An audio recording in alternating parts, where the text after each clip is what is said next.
Wow. It's a pretty known fact that the Jews are God's chosen people, that the Jewish homeland is Israel, that the Jews believe in the Old Testament, and that the Old Testament is about Jews. However, almost none of these facts are true. Nowhere in the Bible does it call the Jews God's chosen people. Modern-day Israel isn't really the homeland of the Jews. The Jews don't really believe in the Old Testament, and only maybe 5% of the people in the Old Testament can even be considered Jewish. So now that you've branded me an anti-Semite, we can begin. So, the expression anti-Semite literally means against Shem, or his descendants. However, being anti-Jewish isn't the same as being anti-Semitic. So, let me explain. The Semites are the descendants of a man named Shem, who would father some of the world's most renowned empires and dynasties, such as the Assyrian and Babylonian empires, and even the Persians can call themselves Semites. So, why is it when you say something against the Jews, you are considered anti-Semitic? Because just like stealing your religion, your homes, your money, and businesses, some Jews also love stealing names, inheritance, and land. So Shem is the son of Noah, the guy who built the ark when Mesopotamia flooded. The Sumerian kingdom would be destroyed by the flood, and the Semites would descend from the Caucasian mountains and establish the Akkadian Empire. Shem would have children, and one of his descendants would be named Eber. He would be the father of the Hebrew people, and the Semites would be called by his name. Eber's line would eventually give birth to a man named Abram or a Jew named Abraham, except Abraham has never been a Jew, nor will he ever be a Jew, and to call Abraham one is just plain ignorant, so let's go through it. So, according to the Bible, Abraham was a Hebrew and not a Jew, who God promised would be the father of many nations. Not one single Jewish nation, but many nations, and that through him all the families of the world would be blessed. Abraham would pass this blessing on to his younger son Isaac, and not his eldest son Ishmael. Isaac would have twin sons named Esau and Jacob. Again, the Abrahamic blessing would be passed down to the younger brother Jacob, who would then be renamed to Israel. Israel would then have 12 sons. His sons would each become their own tribes, and eventually become their own nations. One of his sons would be named Judah, who would be the father of the Jewish people, and all Jews are related to him. Even though all Jews are Israelites, majority of Israelites are not Jews. Obviously, Israel would have to pass the Abrahamic blessing to Judah in order for them to be the chosen people. Israel would want his favorite son Joseph to inherit the Abrahamic blessing. However, Judah, the father of the Jews, would be jealous and conspire with his brothers to have Joseph killed. In the end, Judah sold Joseph into slavery for silver, much like Judah sold Jesus to the Jews. So the Bible portrays Judah as a jealous villain and Joseph as the chosen son. While in slavery, Joseph would rise to become the prime minister of Egypt and father two sons named Ephraim and Manasseh. In the end, Israel would adopt Joseph's sons and pass the Abrahamic blessing on to them, making them the chosen people and dividing Joseph into 2 tribes, making 13 tribes of Israel. As for the father of the Jews, his 2 eldest sons would die and Judah would end up bowing down to Joseph. So, now that you understand that the Jews were never intended to bless the world, nor were they ever considered the chosen people, we can move on to our second point.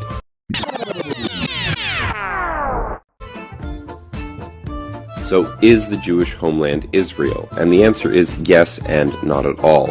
Israel was originally called the land of Canaan, named after Noah's grandson, Canaan. The land of Canaan was conquered by the Israelites after they left Egypt with Moses, found in the book of Exodus. The Bible says God commanded the Israelites to punish the Canaanites for their sexual immorality, which led to child sacrifice, which would eventually lead to cannibalism. The word cannibal actually comes from the words Canaan and the god Baal.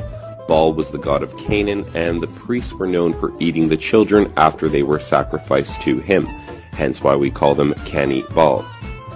So now that you understand what kind of people were living in Canaan, try not to feel so bad when you read that God ordered us to exterminate them. Oh my God.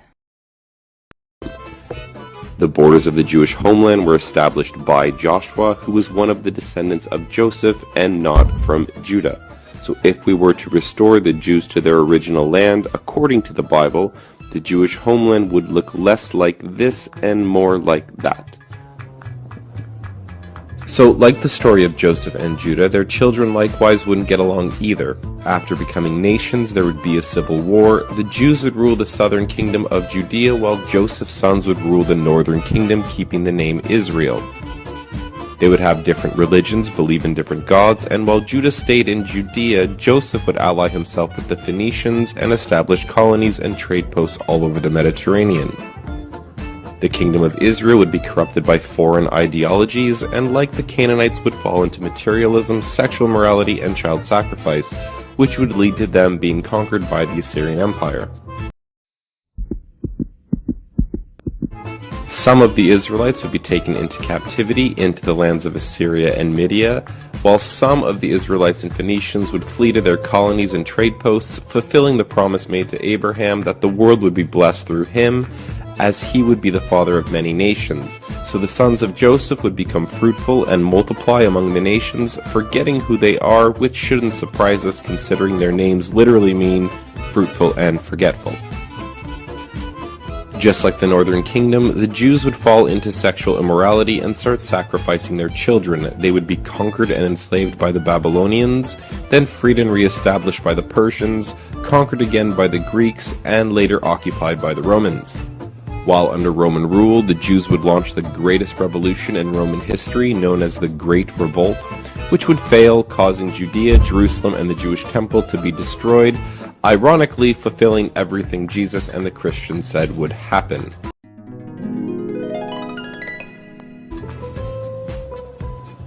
The Jews, not being satisfied with losing their temple and homeland, would stab the Romans in the back by launching 2 more rebellions, killing over 500,000 Greeks and Romans. God would bless the chosen people with 2 more humiliating defeats, along with a banishment from the land, causing Judea to be renamed to Syria Palestinia. Wow! So the reason the Jews have been able to take Palestine really rests on the fact that they've stolen the name Israel and have convinced the Christian West that they are the chosen people and that they alone are Israel. But once putting things into perspective, we see that just isn't true. Which brings us to our third point. Do the Jews believe in the Old Testament? The answer is kind of and not really. While waving around the Old Testament as if they believe in it, the Jews actually have secondary books that they consider just as important, the main book being called the Talmud. To explain the Talmud, we have to understand some basic Jewish Roman history, going back to Emperor Claudius, who, like Emperor Tiberius, tried to ban the Jews from Rome after branding them aggressive troublemakers.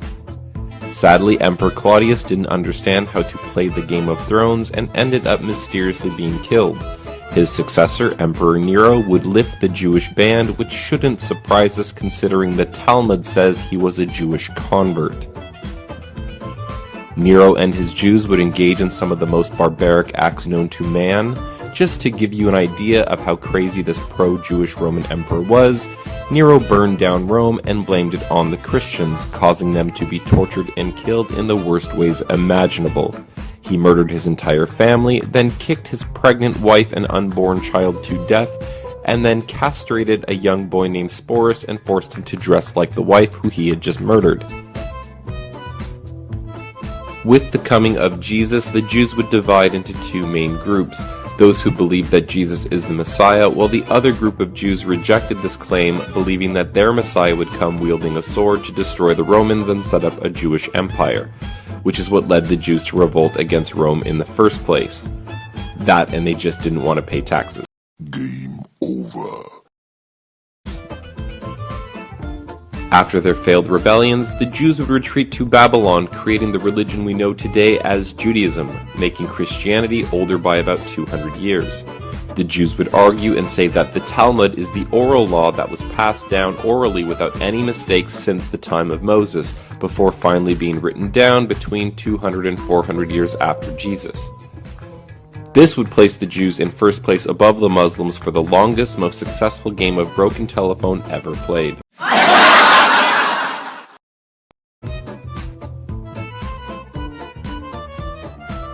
The Talmud speaks of its love for Christians by calling the mother of Jesus a whore and calling Jesus a bastard sorcerer who is in hell boiling in human shit. Which brings us to our last point. Is the Old Testament about Jews?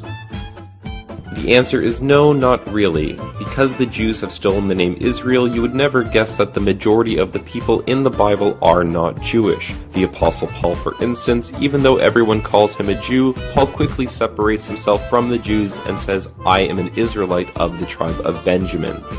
The Bible also says that God sent Paul to preach among the Israelites. And funny enough, Paul's ministry wasn't in Judea, but he was sent to preach to the Galatians in Asia Minor, the Greeks in Greece, and the Romans in Rome.